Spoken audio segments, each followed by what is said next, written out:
Hello everyone, glad to be back. Today is 16th of November, now it's 8:30 in the morning Moscow time. I'm Levan Gudadze and this is my first update in which I will share with you all the main news that are making headlines in Russian media outlets and Russian language pages on different internet platforms. I did prepare for you quite interesting program with news about Ukrainian and Middle Eastern crisis, also about summit that is taking place in San Francisco in the US, summit of economics from Indo-Pacific region. Also news and informations about meeting between Xi Jinping and Biden, leaders of China and the US. And also, by the way, some economical news in connection with Russia. Hopefully you will find the update interesting. That's been said, let's talk about news now. Although first of all, I like to say thank to all of you dear friends for your attention and support. I did read many comments yesterday with good wishes, because I did not feel well yesterday, and I'm extremely grateful for your attention. Thank you. Now let's talk about news, and first of all, short summary of the situation on Ukrainian battlefield. According to reports that we are receiving from Russian media and Russian language military pages, there are two main hotspots still on the battlefield at this point. One is Kherson region, and the second, of course, Donetsk direction, Avdiivka primarily. Although Russian forces are quite active in Bakhmut area also. But let's begin with Kherson region. According to latest reports, Ukrainian forces, despite heavy casualties, are continuing to send more and more reinforcements in direction of Krinky settlement, and also in direction of Oleshki, right next to Antonovsky Bridge, destroyed Antonovsky Bridge. Ukrainian forces for quite a while ago did manage to establish some foothold in that Dachi area. And yesterday there was an attempt from Kyiv regime to send some significant reinforcement in this direction. And according to reports from Russian military pages, this attempt did fail. The Russian side was tracking movements of Ukrainian forces, and vast majority of military personnel was neutralized while they were trying to cross the Dnieper River in this marshy area between the banks of the river. And almost the similar situation is developing in Krinky. Russian side, whenever weather is allowing to monitor movement of Ukrainian forces, are tracking them and destroying while they are crossing the Dnieper River and these small islands. They are basically using these small waterways in between the islands to enter Krinky area. And well, Russian side is using heavy flamethrower systems, TOS-1, Stoltzenpyok, long-range artillery, drones, just you name it, everything is in use to neutralize Ukrainian forces in Krinky area. And despite many attempts from this small amphibious force of Ukrainian side to enlarge their foothold and establish control over this forested area, to cut this main road between Oleshki and Novaya Kakhovka, they are unable to do so. They were forced to stand back, to return to their main areas. And by the way, according to some statements from Russian officials, it's only 2 days that Ukrainian military is able to survive in Krinky area at this point. And while the Kyiv regime is trying to maintain its foothold on the left bank around Krinky, they already lost about 2 battalions of military personnel, which is quite a number. And once again, this information, at least indirectly, confirms that Russian side did create a trap in Kherson region for Ukrainian forces, and seems like, at least for now, Kyiv regime is falling to this trap and sending more and more its military towards left bank when these units are neutralized one by one.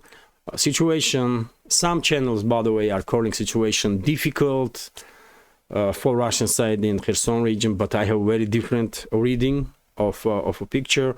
I think situation is exactly as Russian side did planned. There may be some mistakes here and there, but overall situation is exactly as it was planned by Russian forces. In order this trap to work, and operational control completely under Russian control. Nothing is happening that can threaten Russian defense lines in this area. And dear friends, I remind you that first line of defense of Russian forces in Kherson region are not on the banks of the river, not along the bank of the river, but deep inside this territory, because after Ukrainian side destroyed Kakhovka hydroelectric power plant, if you remember, there was a flooding on the Dnieper river, and almost everything on the left bank of the river was flooded and destroyed, including military installations, defensive military installations. So first and second lines of defense of Russian forces are deep inside Kherson region, not right next to bank of the river. So Ukrainian military personnel are now struggling to deal with small Russian groups, basically, that are monitoring situation on the bank of the river. This is not even the first line of defense. So that's why I'm saying situation is under full Russian control, and this trap, at least for now, working.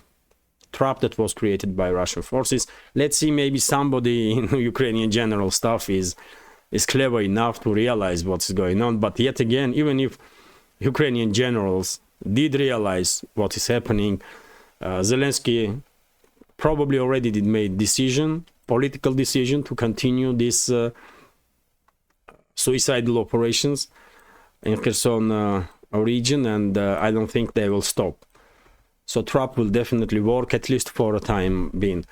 And well, when it comes to Zaporozhye and South Donetsk sectors of the front line, no significant changes in these areas. Initiative is in Russian side, in Russian hands totally, and it's Russian forces that are conducting local scale offensive operations, and are quite close, by the way, especially in South Donetsk direction, to regain control over all the territories, these small settlements, several small settlements that was lost in Vremevsky salient area during the Ukrainian counteroffensive. And when it comes to Zaporozhye region, Orekhov bridgehead mainly, Ukrainian forces, well, one may wonder why Ukrainian forces are not already encircled in this area.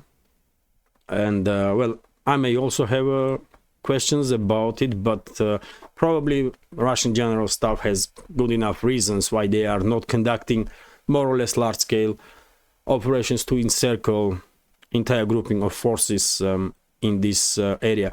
It may be that this is some kind of part of psychological warfare. Russian forces are pressurizing Ukrainian units in Orekhov bridgehead. So much so that once Russian side will begin operations, Ukrainian forces will make the right decision to lay down arms and surrender, at least majority, so that Russian forces won't have to neutralize them all. So it's maybe that this is part of psychological warfare, that Russian side not yet encircling Ukrainian grouping of forces in Orekhov bridgehead. When it comes to Donetsk direction, yet again, initiative is in Russian hands all along the front line in this sector. Main hotspot is, of course, Avdiivka, where Russian units on daily basis are improving positions. We had reports that Stipovo, by the way, is in gray zone at this point, and the Russian military personnel in upcoming days will probably begin its offensive operations in direction of Berdichi. This is important for the Russian side to establish control over the Berdichi, because Ukrainian side mainly has its artillery pieces in this area, or used to have at least. So to make sure that Ukrainian side is not able to use its artillery from more or less close range, I guess Berdichi will become under Russian control sometime in next 5 to 10 days, or at least we will see offensive operations in this direction. And when the Russian side will make decision to conduct final push in direction of Avdiivka, which will begin somewhere around middle of December, close to January. For that point, it may be that Russian side will also try to establish full control over the Pervomayskaya settlement, over the Toninkaya settlement, this one, and all of the rest. I guess Russian side will first encircle Avdiivka and then force Ukrainian units in the city, big Ukrainian units in the city on a scale of battalions, to lay down arms and surrender. And probably we will see in Avdiivka situation like it happened in Mariupol, with some differences, of course, when thousands of Ukrainian military personnel did surrender at once. So I guess Avdiivka operation will end will be similar manner, and thousands of Ukrainian militaries will surrender to Russian side. When it comes to northern flank of Donetsk direction, Bakhmut and surrounding areas, yet again initiative is in Russian hands, and Russian forces seems like are determined to regain control over all the territories that was lost during the counteroffensive operations of Ukrainian forces in direction of Bakhmut. That did began summertime, by the way.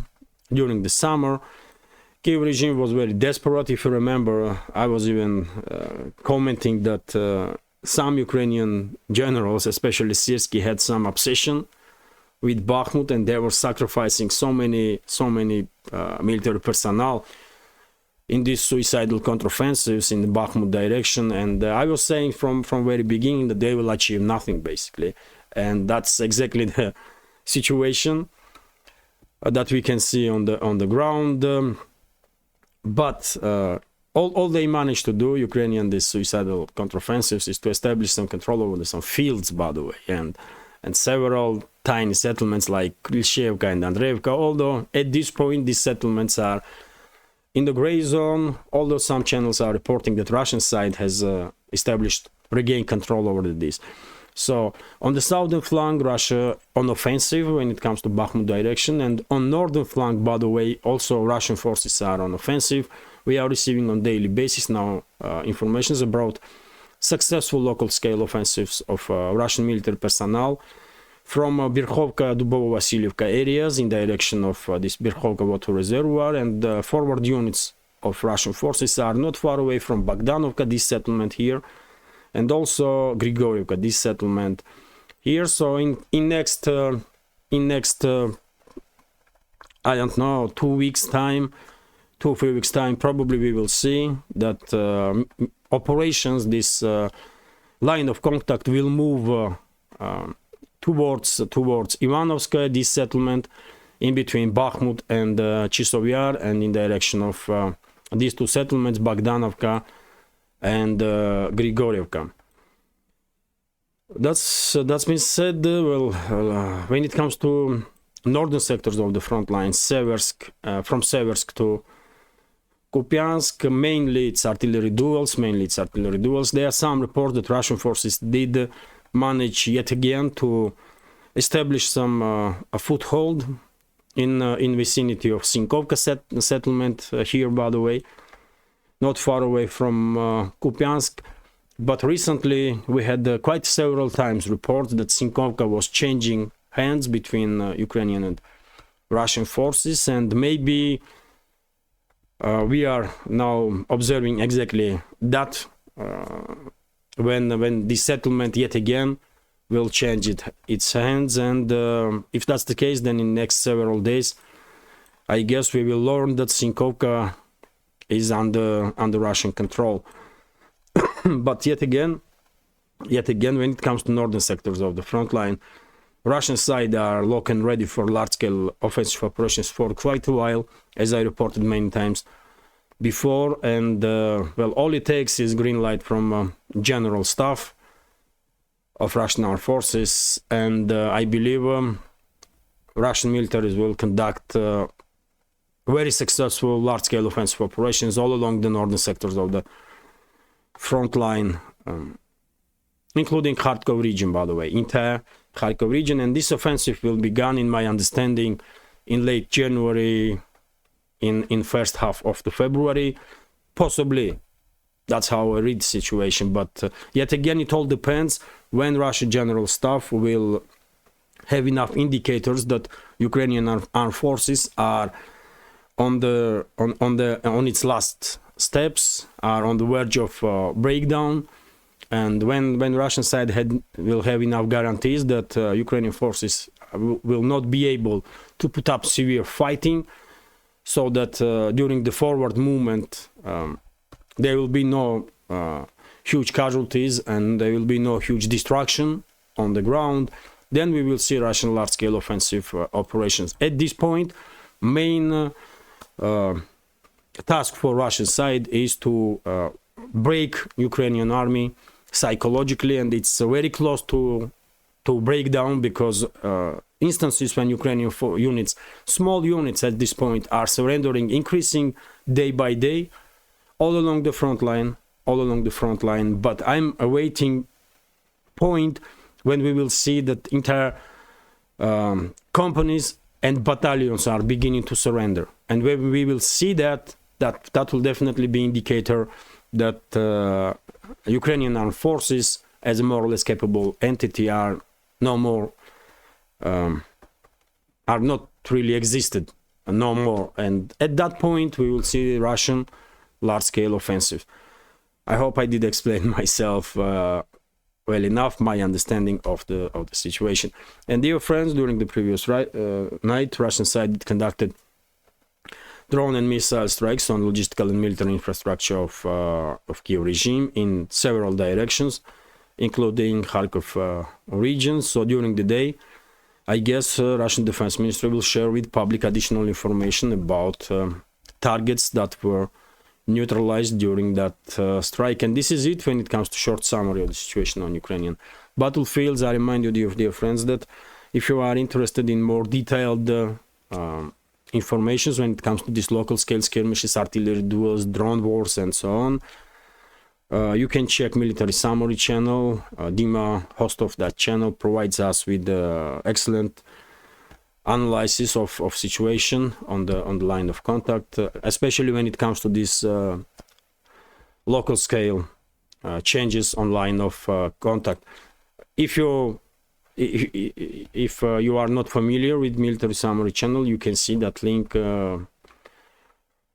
under my video in description box, by the way, in recommendation list, where you can see dozens of great channels that I personally follow.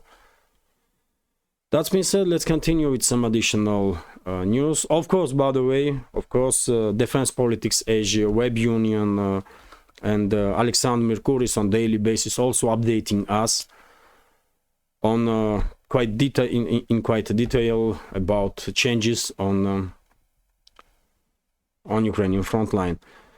And you can see those channels also in recommendation list, I believe. So let's continue now with some other news. RIA Novosti is reporting that in Bryansk direction and over the Black Sea, not far away from Crimea, Russian air defense systems shut down 5 Ukrainian drones. 2 drones were shut down over the Belgorod, over the Bryansk region, and 3 drones over the Black Sea. Also, RIA Novosti is reporting that governor of Kherson region, by the way, Vladimir Saldo, did make comment about situation in left bank of the Dnieper River, and basically he said that left bank and the Krinky area is hellfire for Ukrainian forces, and usually Ukrainian military personnel are not lasting more than a day or two in that area. Russian side is constantly bombing. Ukrainian units are not allowing them to feel free to move around. And as I said, it's a trap. By the way, it's quite a good definition that Saldo did come up with. It's a hellfire. It's a hellfire for Ukrainian forces, Krinky and surrounding area, and also, by the way, this Dachi area right next to destroyed Antonovsky Bridge. I did share many times on my Telegram page.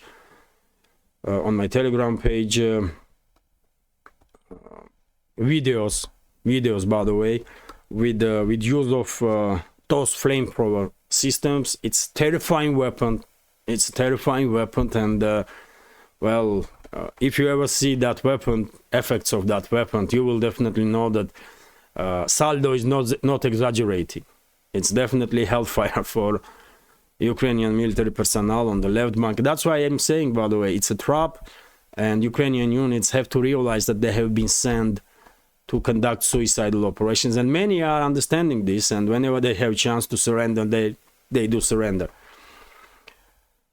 And by the way, Saldo also said that Kiev regime had a bigger plan when it comes to Kherson region and these crossings of Dnieper River. They have in plans mass crossing of Dnieper River, and in their fantasy, they were planning for 1st November to establish control over the Oleshki settlement. For 15th of November, they were planning to establish control over the Novaya Kakhovka. For 1st December, they were planning to establish control over the Chaplinka, and for 15th of December, they were planning to establish control over the Genichesk. But as we can see, none of it did realize. The Russian side was monitoring situation. They knew there was a large concentration of forces of Ukrainian military on the right bank of the Dnieper River, and basically with long-range missile strikes, with air strikes, with artillery strikes, drone strikes, Russian side minimized capabilities of Ukrainian grouping of forces on the right bank, and as a result of it, left bank did become and Russian side did receive opportunity to use left bank, some areas of the left bank, as a trap for remaining units of Ukrainian armed forces on the right bank. And that's what we see, that's what we observe at this point in Kherson region, that there is especially two points, Oleshki direction next to Antonovsky Bridge, and this Krinky settlement, where at least 2 battalions, by the way, of Ukrainian forces have been neutralized already. Let's continue now. Continue, and well, this is quite interesting news, by the way. RIA Novosti is reporting about Georgian sniper that was fighting on behalf of Ukrainian neo-Nazis in Georgian Legion formation, and this Georgian sniper ended up being a POW, prisoner of the war, and he did make quite interesting revelations while being interviewed. He said that foreign mercenaries are committing war crimes, straight up war crimes, by the way, and with impunity. He did recorded the instance when foreign mercenaries basically executed family for not allowing them inside their home. And he also said that drug abuse is drug addiction is severe problem in Ukrainian military and among foreign mercenaries also. And well, he did recall several instances when for drug abuse they were losing members of the unit. And he also said that many members of Foreign Legion are criminals. Straight up criminals, by the way. They have been sent to basically die in Ukraine because against them was criminal charges in their countries. Against them was many of them was open criminal charges. Of course, they are mercenaries from private military companies that may be not exactly keen to receive in their to work with the criminals. They are most likely working with professional militaries, but not all Western private military companies cares about this stuff, and it seems like many of them are operating with active use of criminals from all around the world, by the way, from European states, from Latin America, and so on. So he did give a quite interesting interview, and if I'm not mistaken, even he is under investigation in Georgia. This Georgian sniper, and he ended up being POW because, as I understand, he and his and one more sniper, two of them were sent to check on team of French snipers, and they just get lost and went straight to Russian positions, and Russians did not execute them. They just take them as prisoners of the war. Although attitude towards snipers, as we all know, are very strict everywhere, by the way, all around the world. Nobody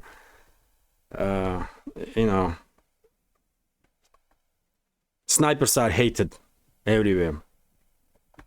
Anyway, let's continue. RIA Novosti is reporting that US Senate, by the way, did work on a draft of the budget to make sure that there will be no government shutdown in US. Seems like Republicans and the Democrats did find some common ground, but in current draft project that they are working on, there is no funds for Israel and for Ukraine, which is quite interesting. And this was reported by CNN, by the way. So let's see how it will go down. But at least for this moment, it seems like sides, Republicans and the Democrats, are not able to come up with the decision when it comes to this military aid package that Biden introduced, 406 billion. Part of Israeli support is not under question. Congress will vote for it just any time. But when it comes to funds for Ukraine, that's when Republicans have some issues, seems like, and they are still trading between each other, Republicans and Democrats. Eventually, I'm quite sure, if not 61 or 63 billion, at least several dozens of billion, 30, 40 billion will be allocated for Kyiv regime.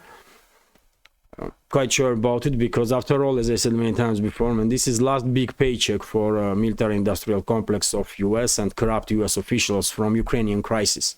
This is last big paycheck for them, and they will do everything in their power to make sure that they are not missing this paycheck. Anyway, let's continue. Next big topic, of course, is Middle East and escalation between Israel and Palestine. And RIA Novosti is reporting that according to official statements from IDF, when Israeli forces will finalize their activities in the northern Gaza, when they will establish operational control over the entire territory, they will move operations towards south. And when it comes to Gaza Strip, by the way, if you remember in previous updates, I did said many times that most likely IDF will begin military operations in the southern side straight away after they will establish control over the northern Gaza, and we have basically confirmation of this from IDF itself. And once we will see military activity in the southern side, that's when situation from disastrous that is now will become absolutely catastrophic, because refugees, Palestinians, will have nowhere to go if Egypt will not open its borders, and concentration of civilians in the southern Gaza is already extreme. So let's see how will situation develop. But my understanding is that Egypt, despite the statements from government of Egypt that they are not able to receive millions of Palestinians as refugees, they are not in a place to do so. They will be forced to open border, and I guess regional countries and just worldwide everybody will try to help Egypt to support Palestinian refugees. But eventually, I said from very beginning that Israeli government plans to force Palestinians out of Gaza Strip, and unfortunately, that's what is happening. Everything that we see on the ground indicates exactly that, and well, IDF now openly says that they are planning to conduct military operation in the southern part of Gaza also. And also, by the way, TASS news agency is reporting, and when it comes to situation in the Gaza Strip, of course, initiative in hands of IDF. We cannot compare capabilities of IDF and Hamas or any other local armed group that operates in the Gaza Strip. It was obvious from very beginning that initiative will be in hands of the IDF, and simultaneously with Gaza Strip, Israeli armed forces are continuing to conduct operations against Hezbollah in southern Lebanon, and in this direction situation is also escalating. And if in the initial days of escalation, in first days of escalation, we were monitoring or observing these borderline clashes between Hezbollah and Israel, not in a massive scale, and it was just 1 or 2 kilometers that was involved of borderline regions. Now Israel is striking deep inside southern Lebanon, over the 10 kilometers deep inside. And Hezbollah is trying also to hit targets deep inside northern Israel. So situation is also escalating in this direction. Also, which may be explained only with one fact, that Netanyahu and his government are emboldened. That, emboldened that despite their actions in the Gaza Strip, they are impune, basically. They are impune. And maybe Netanyahu and his government, his associates, are thinking that they can provoke war with Hezbollah, and the US will fight. US and other NATO member states will fight for Israel against Hezbollah and all the other parties that may get involved in this conflict. At this point, regional conflict, including Iran, by the way. But let's see how the situation develop. TASS news agency is reporting that Parliament of UK made decision not even to discuss possibility that they will call Israel for a ceasefire.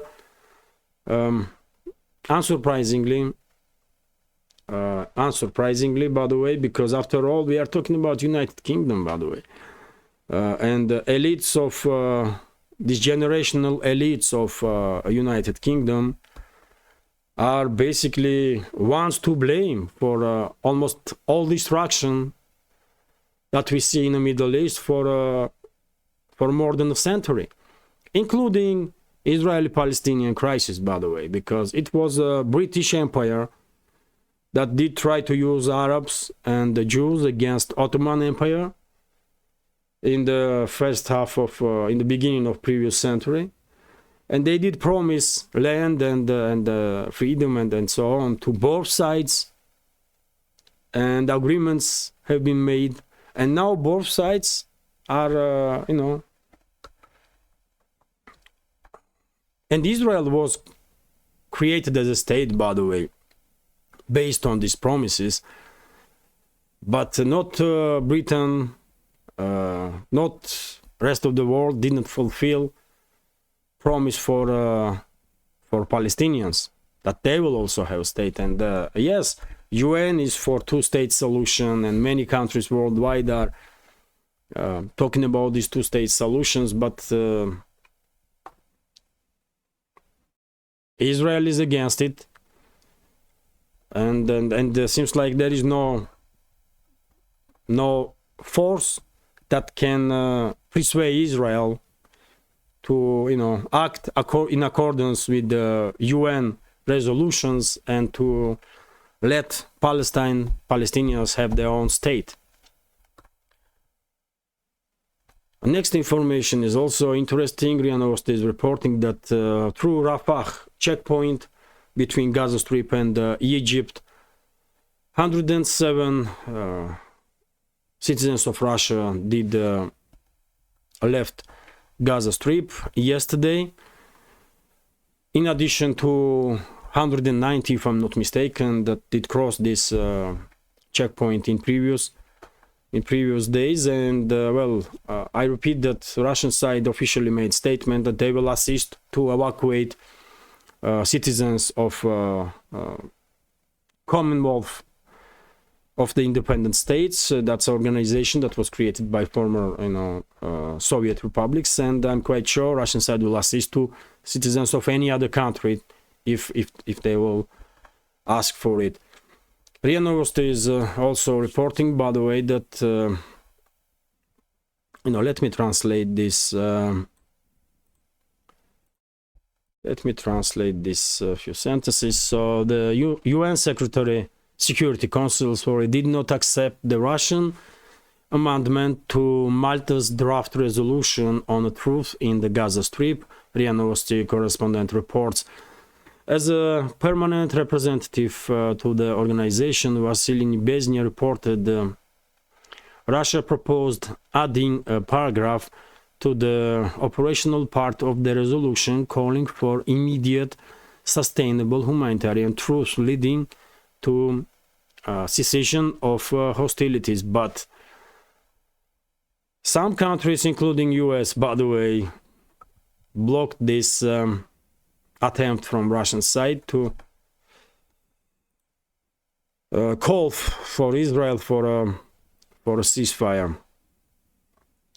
That's why UN is a crap, by the way, at this point. UN is a crap organization that means nothing, absolutely. These politicians and diplomats are gathering there for what? They are talking, discussing many things, but when it comes to actions, they can do nothing. Just talk. And what is the purpose of funding such an organization, man? I remind you, dear friends, that member states of UN are spending hundreds of millions to maintain this incapable bureaucracy of UN, incapable of doing some good stuff, some practical, to achieve some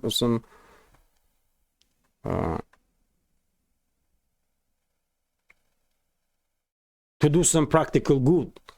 No, they just talk, man. And what is the purpose in such an organization? RIA Novosti is reporting that Lavrov, by the way, foreign minister of Russian Federation, did give an interview to RT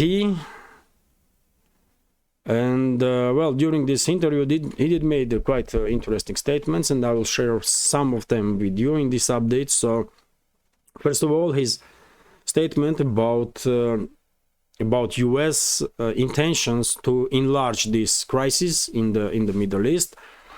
Well, that's a possibility. I did spoke many times before that it's quite possible that the ruling class of the West will try to use this escalation to destabilize the entire region, to provoke confrontation with Hezbollah, with Iran, in attempt to distract navigation in the Persian Gulf and cut off China from Middle Eastern energy sources. And I was saying this for a while now, and of course Lavrov did not spoke about this scenario. He did not spoke in details why US may want to destabilize region, but he mentioned that yes, that's most likely what has been planned to destabilize region. And also, by the way, Lavrov did mention that Iran and Lebanon, and when he says Lebanon, of course we are talking about Hezbollah primarily, main force in Lebanon, main military force in Lebanon. So Lavrov said that Iran and Lebanon want to avoid big war in the region, and this is true. We have no reason, no indicators to doubt this statement of Lavrov. At least for now, Hezbollah and Iran and all the other parties in the region, by the way, are acting quite cautiously. And we don't really have indicators that they are very keen to enter with full force in this confrontation with Israel and to further escalate. All these parties are calling for a ceasefire. But, well, Netanyahu's government don't really cares about it, and also ruling class of the West also don't cares about it. They have different plans, and when it comes to Netanyahu, I'm quite sure Netanyahu and his government are planning to move to force Palestinians from Gaza Strip into Egypt. It's just too obvious. It was obvious to me from very beginning. That's why I was mentioning Karabakh scenario while discussing situation in the Gaza Strip. And when it comes to Western ruling class, I'm quite sure their main goal is to force China out of Middle East, to cut off China from Middle Eastern energy sources, and to achieve this, Western ruling class needs regional conflict. They need regional conflict to be provoked so that navigation in the Persian Gulf and through Hormuz Strait here will be impossible. That's the only way you can cut off China from this region, from oil and gas of this region. Let's continue, and well, next information is also quite interesting. Erdogan, by the way, continues his series of strong statements towards Israel and Israeli actions in the Palestine. And well, Turkish President Recep Tayyip Erdogan has branded Israel a terror state that is committing genocide in Gaza, and claimed that country's Prime Minister Benjamin Netanyahu is a gunner. In remarks on Wednesday to the ruling Justice and Development Party parliamentary group meeting in Ankara, Erdogan also challenged Netanyahu to reveal whether Israel possesses nuclear weapons, before adding that such an arsenal won't help the embattled Prime Minister anyway. Well, nuclear weapons of Israel did become a topic on its own after one of the ministers of in Israel did openly said that there is a option of using nukes in Gaza on the table. That was quite a crazy statement to made. It was the first time, if I'm not mistaken, when high-ranking official of Israel did openly admitted that they have nukes. Although policy of Israeli government for decades was that although they will not deny that they have nukes, they will also not recognize that they have nukes. And officially approach of Israel was that they will never introduce nukes first to the region. What they meant by this introduction, who knows? Probably official recognition that they have nukes. And that's why this minister who said that nuclear option is on the table was removed from office, as I understand. But question is correct. Question is correct because, well, we all know, this is open secret, that Israel is a nuclear power, and I don't understand why these so-called international organizations are not conducting some missions into Israel, in Israeli nuclear facilities and so on. Why it's not happening? Anyway, let's continue. TASS news agency is reporting about meeting that took place in San Francisco, California, between leaders of China and US, Xi Jinping and Biden. Well, that meeting, by the way, at least open part of it, was quite awkward one, I will say. Let me just, probably you all did see that Biden was out of touch with reality as always, so nothing new there. But for whatever reasons, by the way, Anthony Blinken was acting very strange. I mean, maybe he was under cocaine or something. I don't know, man, what was wrong with him, but his reactions, his movements were really not adequate. You tell me what was wrong with him, what was going on. Internet, at least what I see in Russian segment of internet, I mean, people were laughing at that situation. But anyway, after all, it's supposed to be a serious meeting, and behind the door some serious stuff probably was talked about. And we have some statements. Xi Jinping, by the way, Chinese leader, said that confrontation between China and US will push world towards unbearable consequences, will be total devastation for the world. And this is absolutely true, by the way. You cannot exaggerate when you how dramatic for a world confrontation between China and US will be. Full-scale confrontation. It will destroy world, because we are talking about two major economical powers and nuclear powers, by the way. Yes, China may not have so many nukes like Russia does and US does, but according to a report that we see, China is actively working to increase its nuclear capabilities, and for 2030 they will at least triple their number of nukes, and they will have approximately 1,500 nukes for that time. And 1,500 nukes, it's definitely something to be reckoned with. It's not 100 or 200, even though 100 nukes also are devastating power, of course. So, well, hard to argue with the statement of Xi Jinping, of course, in this regard, because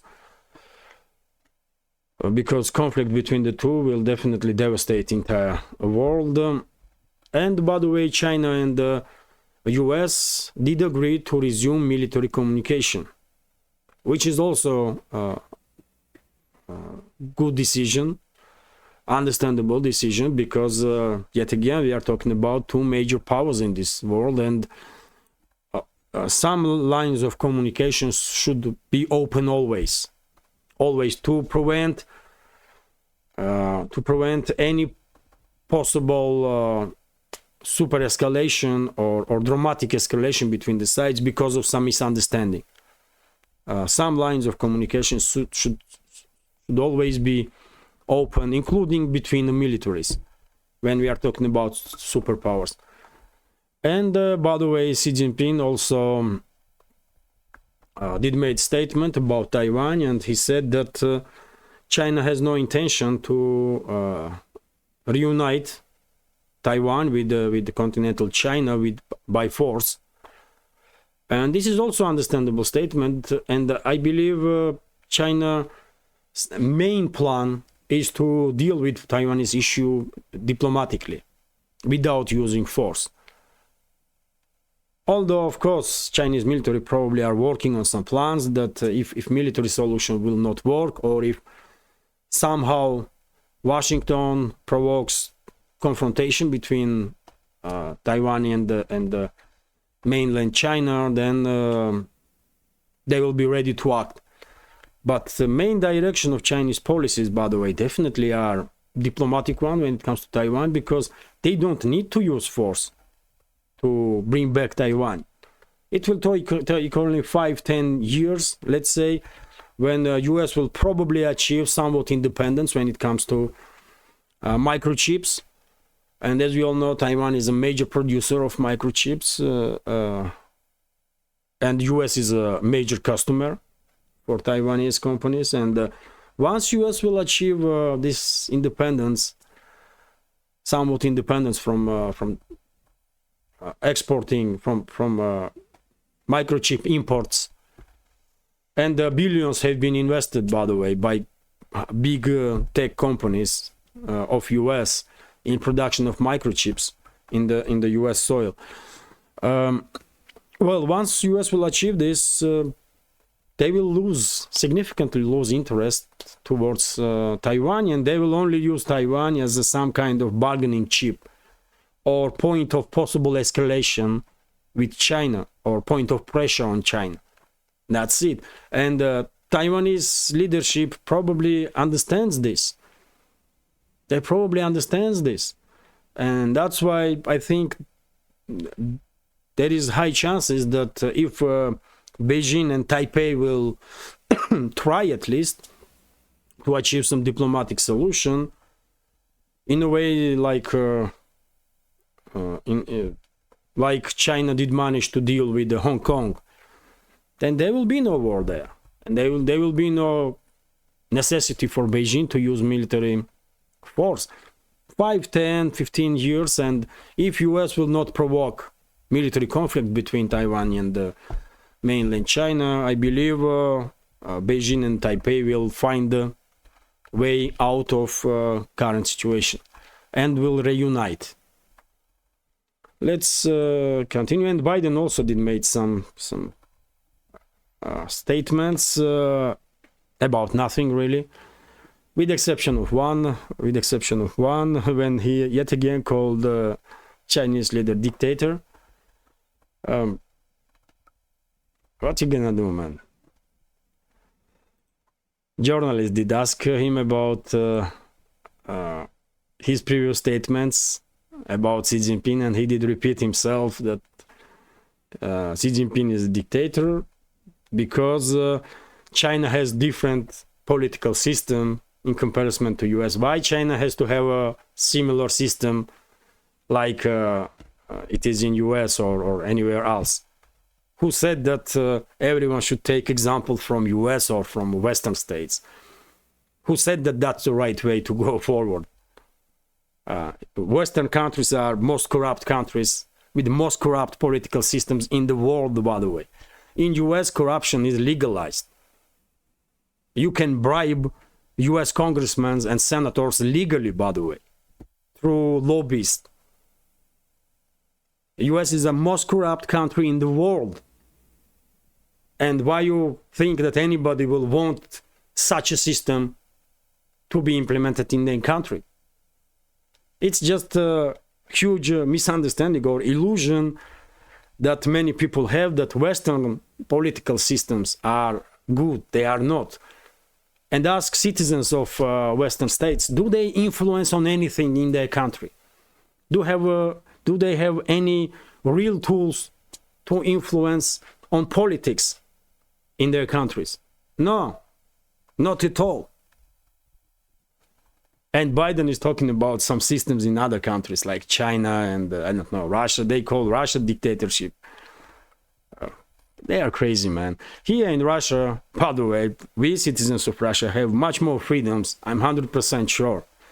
You may find it difficult to believe, but I'm 100% sure that we have significantly bigger freedoms here in Russia than in US or in the Europe. At least, by the way, no one gonna take your job from you if you are in Russia, and if you will say something that goes against ideology of this neoliberal crazes. In the West, you cannot even say what you think and write what you think. So what we are talking about? Anyway, let's continue. RIA Novosti is reporting. And by the way, when it comes to influence on politics, I believe Russian ruling elites are listening to public opinion much more than Western ruling elites. I'm 100% sure about that also. They are listening here to public opinion, and they are constantly studies of public opinion and so on, and there are publications in media and the rest of it. Here, you can take any, and this is on federal and local level, by the way. You can take any city, by the way, or any republic, and if locals are not happy with work that local governments are doing, it will not take long before Moscow will make necessary decisions to make sure that people have been heard. I don't think it works similar way in the West, man. Washington don't really cares. Current ruling elite of US, they have cities where people cannot even drink water, for God's sake. What we are talking about? They don't even have drinking water.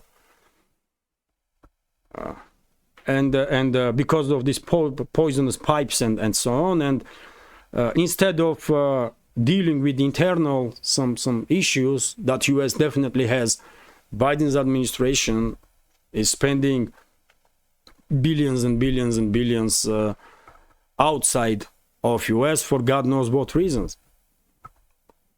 Anyway, let's continue. And no one country is ideal, of course, but Western political systems are in no way better than any other, by the way.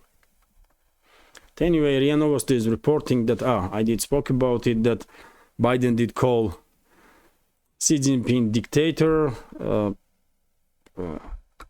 I don't see Xi Jinping as dictator. They have a system in which Xi Jinping is most powerful. But we may call system as an autocratic system. In Russia, by the way, we have quite a strong presidential republic. And therefore, president is the most powerful official in Russia. And this system works for Russia, and maybe, I don't know, someone don't likes it, but it does work for Russia, so it's okay. You know? But there are some countries where that are parliamentary republics in which prime minister is the most powerful figure, and the president plays some symbolic role, really. Like Georgia, for example. Georgia is parliamentary republic, and Georgian president time to time does make some crazy statements, although no one takes her seriously, because main political power is in hands of prime minister of Georgia, and Georgian prime minister and Georgian government, current leadership of Georgia, definitely acting or at least trying to act in best interests of citizens of Georgia, as I understand, and they are doing good job to secure Georgian citizens and Georgia from threats that mainly are coming from US, by the way. But anyway, and US control the so-called opposition in Georgia. But anyway, let's continue with some other news. And RIA Novosti is reporting that, well, the Russian delegation in this summit in San Francisco, by the way, APEC summit, is treated well, according to Russian delegation. And even though there are officially no plans to conduct some direct talks between Russian delegation and US delegation, and APEC is, by the way, Asia Pacific Economical Summit. That's what it is, which is taking place this year in San Francisco. Sorry, and even though officially Russian delegation is saying that there are no plans to have any talks with the US delegation, most likely there will be some talks between the sides. I'm quite sure about it, and if I'm not mistaken, Maria Zakharova already said, official representative of Russian Foreign Ministry, that side of United States did already attempt to conduct some talks, to initiate some talks with the Russian side, which is good, by the way. Yet again, countries should always talk. All countries should always be in talks and discussions, especially superpowers, and there should always be lines of communication between the countries, even if relationship between the countries are on the lowest point. RT is also reporting that, well, according to Lavrov, by the way, Sergei Lavrov, Russian foreign minister, Western economical dominance is over. So new center of global economic growth have emerged to rival the West and are seizing opportunities to cooperate and strengthen ties. Russian Foreign Minister Sergei Lavrov told RT on Wednesday. Lavrov named China, India, Iran, the Gulf countries, and groups such as Community of Latin American and Caribbean States as among the growing economic powers. The West has been calling the shots in the world for over 5 centuries, and this era is over. It will take time for this era to be replaced by multipolarity, which has already started to take shape, the Russian diplomat stated. Lavrov cited the suggestion by Brazilian President Luiz Inácio Lula da Silva, who called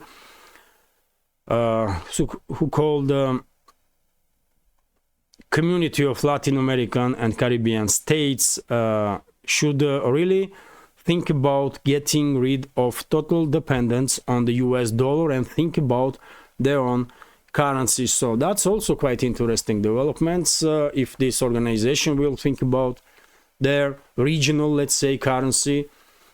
As we all know, BRICS, there are talks that BRICS may come up with its currency, which will be definitely global reverse reserve currency straight away. So yes, it's hard to argue with Lavrov. Centuries of Western dominance is ending for sure. These generational Western clans that were in charge for these centuries are losing their relevance, and they are crazy because of it, and they are provoking and they are trying to destabilize world as much as possible, including Middle East, including global South, to somehow maintain their relevance, to maintain power over the world. But if the rest of the world is clever enough, then they will not allow these Western generational clans to achieve their goals, and in that case peace will prevail and world will continue to move forward with multipolarity.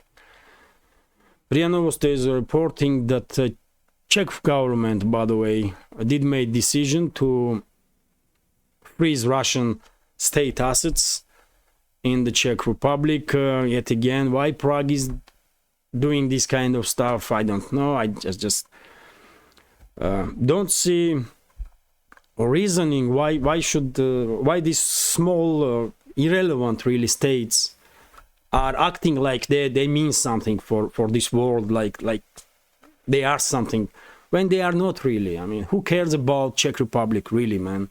It's a very nice place. Prague is a beautiful city, but why current government of these small, tiny, irrelevant states are acting like, you know, are trying to find their place in this geopolitical struggle between superpowers? They will be crushed, for God's sake, man. Do they understand this or not? Why they are risking with the interests of their own people by escalating with superpower?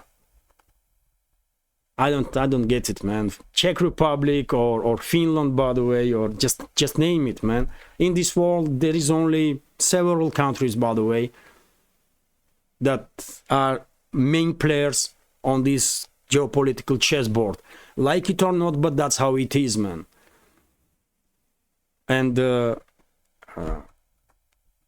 best decision for small countries to stay irrelevant, to stay out of any global confrontation.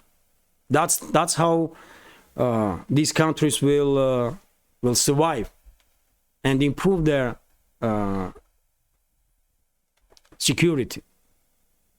Is it simple, isn't it? Am I talking about something unbelievable or you know, it's not quantum physics, isn't it? It's just the simple stuff. Stay out of this fight between the superpowers to maintain security for economy of your country and best interests to serve best interest of citizens of your country. Why you are trying to, you know, act like your opinion or your decisions means something for anybody, man? Okay, Czech Republic will freeze Russian assets in Czech Republic. What they gonna freeze, man?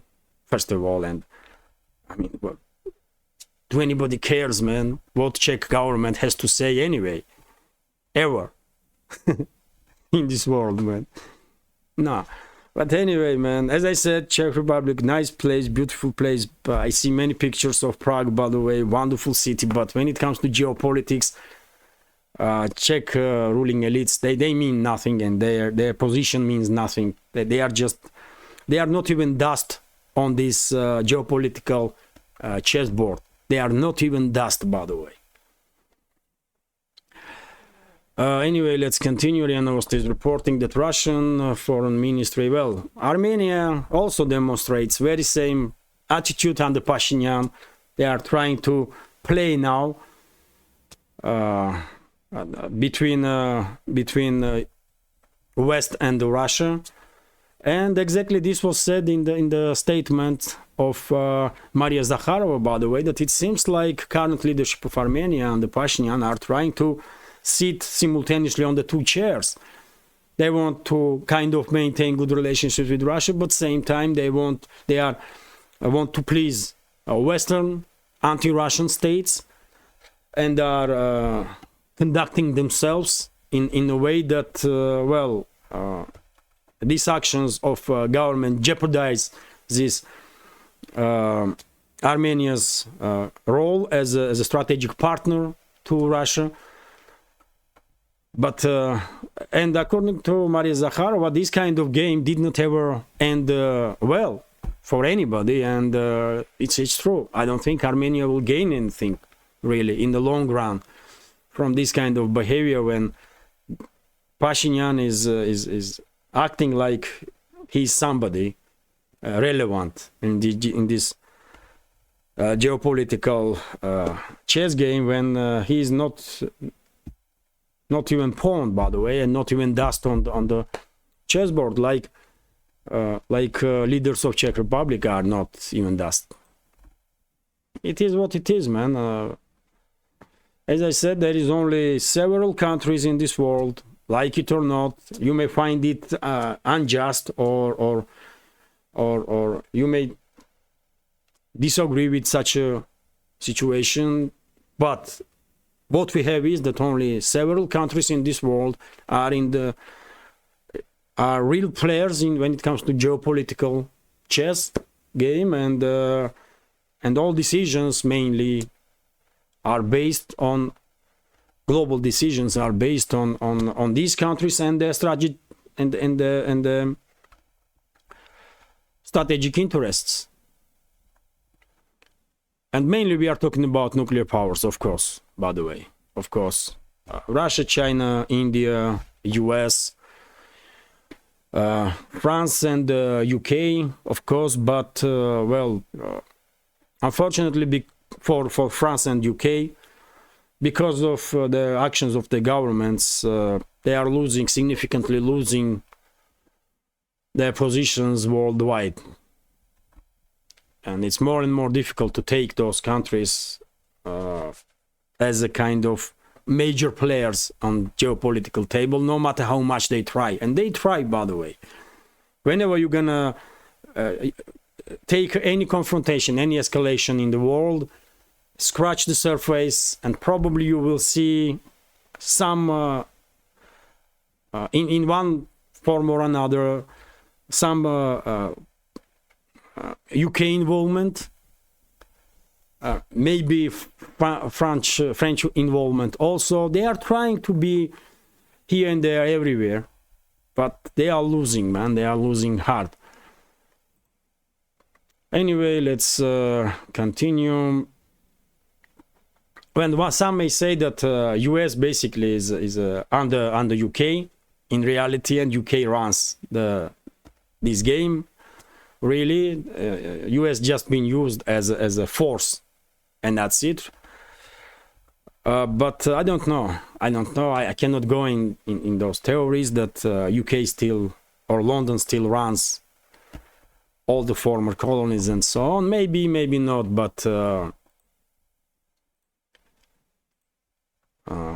in my understanding, UK is definitely losing its relevance, no matter how much London tries to maintain a position on this geopolitical chessboard.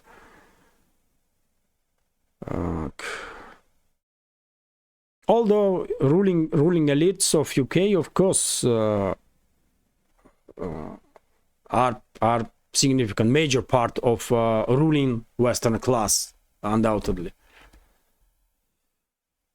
RT is reporting that EU state reveals huge financial damage from lost Russian gas transit. Deliveries through Slovakia have diminished by more than 70% since the onset of the Ukrainian conflict, and because of this, Slovakia is having huge losses. By the way, data shows that in the 12 months leading up to July 2023, the Slovakia transported a total of 16.97 billion cubic meters of Russian gas, with the revenue from the transit amounted to 226 million euros.